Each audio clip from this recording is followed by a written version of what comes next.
Fire fails fast. And, medieval soldiers knew that better than anyone. When a modern lighter gives up in drizzle, it feels annoying. But when a medieval fire died in a blizzard, it meant frostbite, starvation, or even death before dawn. And yet, across frozen battlefields, mountain passes, and snow-choked camps, soldiers in the Middle Ages made fire work anyway. Not once, not by luck, but consistently. That's the mystery and the secret that still matters today. Here's the part most people miss. Medieval fire-making wasn't about sparks. It was about preparation, protection, and systems built for failure. These soldiers didn't fight the weather. They planned for it. Fire was a survival weapon, not a comfort. In medieval armies, fire wasn't optional. It dried soaked clothing, cooked hard rations, treated wounds, and kept morale alive in conditions modern people rarely experience without modern gear. A soldier who couldn't make fire was a liability. One who could do it in a storm was priceless. Campaign records from Northern Europe, the Alps, and Eastern Europe describe winter marches where temperatures dropped well below freezing, winds stripped heat instantly, and snow buried everything combustible. Yet fires burn nightly. Not big bonfires, small, controlled flames. Efficient, protected, intentional. This wasn't luck.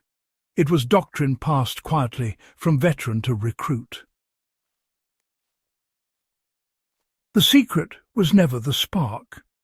Medieval soldiers used fire steels, flint, and later early tinderboxes. But here's the uncomfortable truth. You could hand those tools to most people today, and they'd still fail in bad weather. That's because the spark was the least important part. The real battle was fought before the spark ever flew. Experienced soldiers carried tinder that was already prepared, processed, and protected long before winter arrived. They didn't rely on whatever nature offered that day. Nature in a blizzard offers nothing. Tinder was treated like ammunition. One of the most valuable fire-making materials in medieval Europe was charred organic matter. Linen cloth, hemp fibres, and plant-based fabrics were slowly burned in low oxygen until they became black, fragile, and incredibly eager to catch a spark.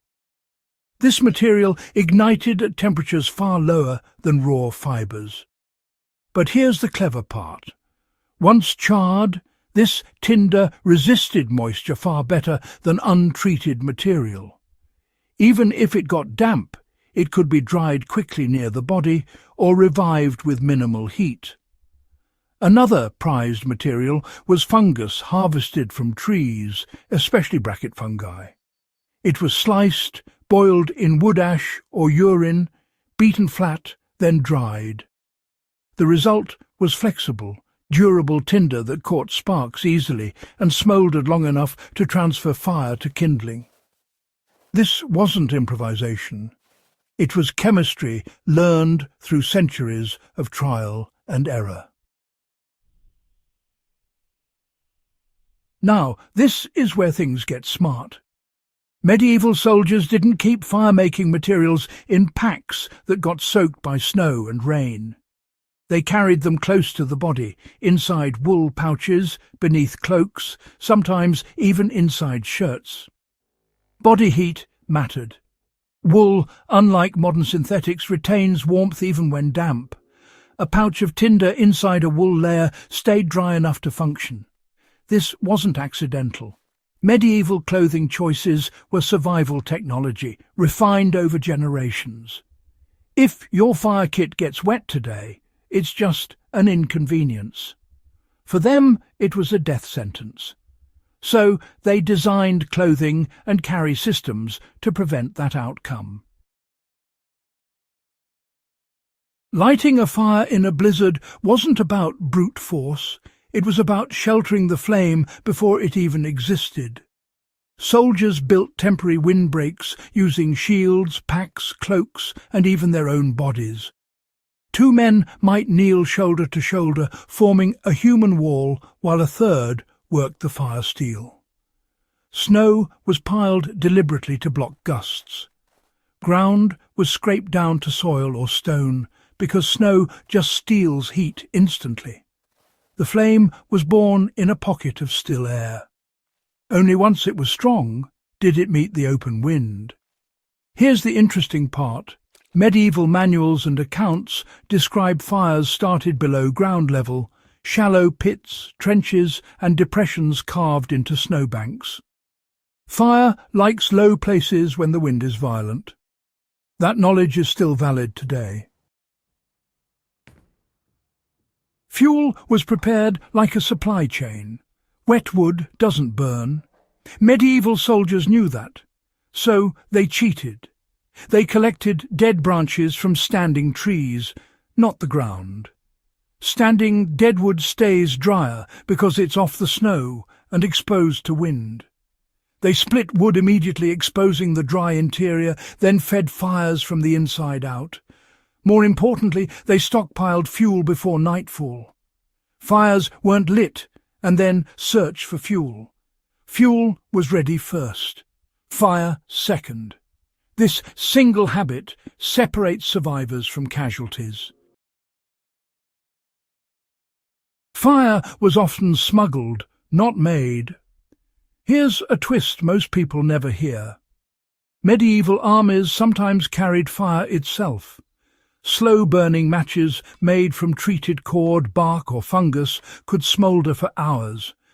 These were kept alive during movement, protected from wind, and used to restart fires without sparks at all. This method was especially valuable during storms when striking sparks was unreliable. Fire wasn't always born from nothing. Sometimes it was preserved like a living thing.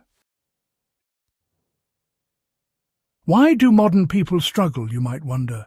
Modern fire-making tools are convenient, but they create bad habits. We expect instant flame. We skip preparation. We assume fuel will be available. Medieval soldiers assumed the opposite. They assumed everything would go wrong. That mindset is the real lesson here. They planned tinder days in advance. They protected it with their lives. They chose locations carefully. They controlled airflow. They respected how fire behaves in cold, wet, hostile environments. Fire was never casual. It was deliberate. So, what still works today? Strip away the armor, banners and chainmail, and these techniques remain brutally effective. Prepare tinder ahead of time. Keep it on your body. Shield sparks from wind. Build fire below the wind line. Split wood. Start small. Think ahead. Blizzards haven't changed. Rain hasn't gotten kinder. Only our expectations have softened.